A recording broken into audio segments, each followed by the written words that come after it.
আমি হরিপদ দাস আমার স্বরচিতে লেখা অনুভব গল্পটির তৃতীয় অংশটি আজ পাঠ করছি।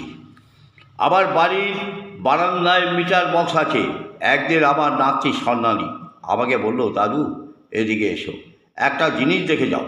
আমাকে টানতে টানতে বারান্দার মিটারের বক্সটার কাছে নিয়ে গেল। দেখলাম মিটার বক্সটার উপরে একটা ঘুঘুমারি বাসা করেছে, খড়কুটো দিয়ে তৈরি। ছোট্ট বাসাতে দুটো ছানা রয়েছে। দেখে বড় মায়া হলো। মা পাখিটা ছানা দুটোকে এক এক করে খাওয়াচ্ছে। সন্তান স্নেহে মন ভোলানো দৃশ্য, সন্তানের প্রতি ভালোবাসা, এক নান্দনিক মুহূর্ত। মা যেন তার ভালোবাসা আর স্নেহ শীতল পরশ দিয়ে সন্তানকে বুকে আগলে রাখে। এই পাখিটাও ওর ছানা দুটোকে ঠিক ওইভাবে আগলে রেখেছে। অথচ মানব সমাজে কত নিষ্ঠুর প্রকৃতির মা বাবা আমরা দেখতে পাই, যা আমাদের লজ্জা দেয়। সন্ধ্যালেও সকালবেলা ঘুম থেকে উঠে পাখিটাকে দেখে, আমাকেও টেনে নিয়ে যায়। আমি ওর আবদারটুকু রাখি। সকালবেলা এরকম একটা নান্দনিক রূপ দেখে মনটা আনন্দে ভরে ওঠে। দেখতে দেখতে বেশ কিছুদিন কেটে গেল। ছানাগুলো বড় হয়েছে, নিজেরাই উঠতে পারে, খুঁটে খুঁটে খাবার খায়।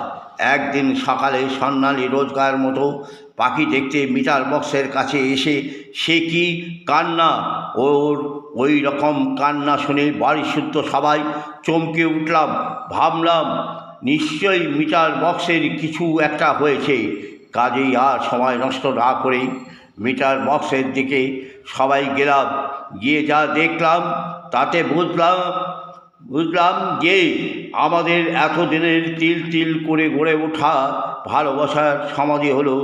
পাখিটা মিটার বক্সের ওপরে নেই, নিচের মেঝেতে ছড়িয়ে রয়েছে ওর কয়েকটি ডিম আর অন্তিম ছটপটানির পাখনা।